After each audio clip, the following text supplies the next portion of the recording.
बड़ी खबर आपको बता रहे हैं, जहां पर रॉकेट अटैक हुए हैं और उसे इजराइल के आयरन डोम ने रोका है। ये तस्वीरें भी आप तक हम पहुंचाएंगे, किस तरीके से रॉकेट को रोकता हुआ इजराइल का आयरन डोम इन तस्वीरों में नजर आ रहा है। ये देखिए, लगातार हमास की तरफ से ये हमले किए जा रहे हैं।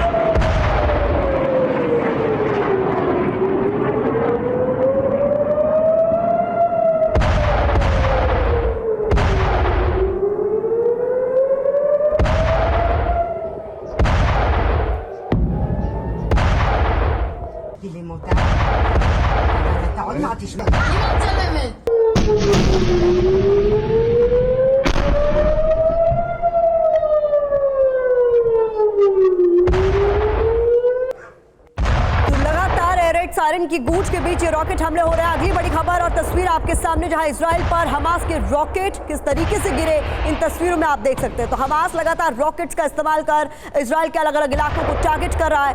कई सारे हमलों को तो आयरन डोम ने नाकाम कर दिया, लेकिन इन तस्वीरों में आपको दिख रहा है हमास के रॉकेट किस तरीके से इजराइल पर जा गिरे।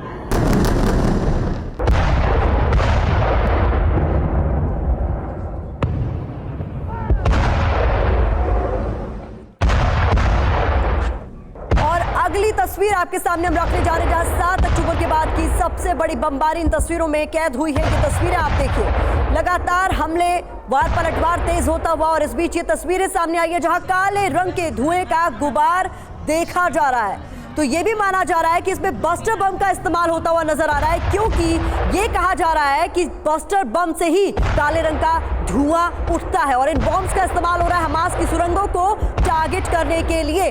बिशंबर सर, आपसे ये समझने की कोशिश करेंगे, सुरंगों का एक बड़ा जाल हमास ने बिछाया, कोशिश थी कि इसके जरिए किसी न किसी तरीके से आईडीएफ को रोक लिया जाए, लेकिन इस युद्ध में हम बार बार इस बात को दोहरा रहे हैं कि युद्ध लड़ने का तरीका, युद्ध को देखने का तरीका पूरी तरीके से बदल गया है। बस्टर बम का इस्तेमाल होता हुआ हम देख रहे हैं हमास के ठिकानों को टारगेट करने के लिए।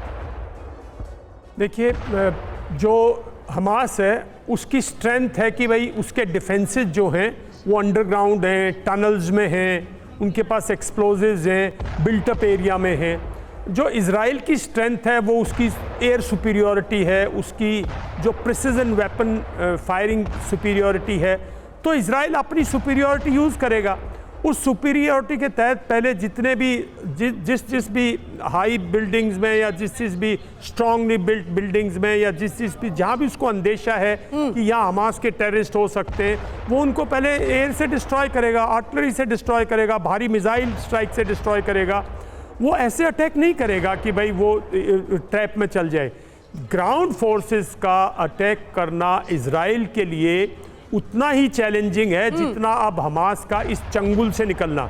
हमास ने एक शुरुआत की है, वो इसमें फंस चुका है, और कहीं ना कहीं मैं समझता हूं कि जो ये टनल्स हैं वो इनको यूज़ करने की कोशिश करेगा, लेकिन इजराइल की जो पावर है वो इतनी स्ट्रांग है, इनको भी डिस्ट्रॉय करेगी। खुद के बिछाए जाल में फंसता हुआ नजर आ रहा है हमास, ये बड़ी बात बिशंबर सर की तरफ से कही गई है, और ये तस्वीरें लगातार हम आप तक पहुंचा रहे हैं, किस तरीके से चुन चुनकर हमास के अलग अलग ठिकानों को टारगेट किया जा रहा है, ध्वस्त किया जा रहा है, और ये तस्वीरें हम आपको दिखा रहे हैं। लगातार रॉकेट से हमला भी हमास की ओर से जारी है। अगली बड़ी खबर आपके सामने, गाजा पर आईडीएफ के ताबड़तोड़ हमले भी जारी हैं। उत्तरी गाजा में स्मोक बम दागे गए हैं, तस्वीरें आप तक पहुंचाएंगे हम, जहां गाजा पर आईडीएफ किस तरीके से लगातार हमले कर रहा है, ये आप देख सकते हैं।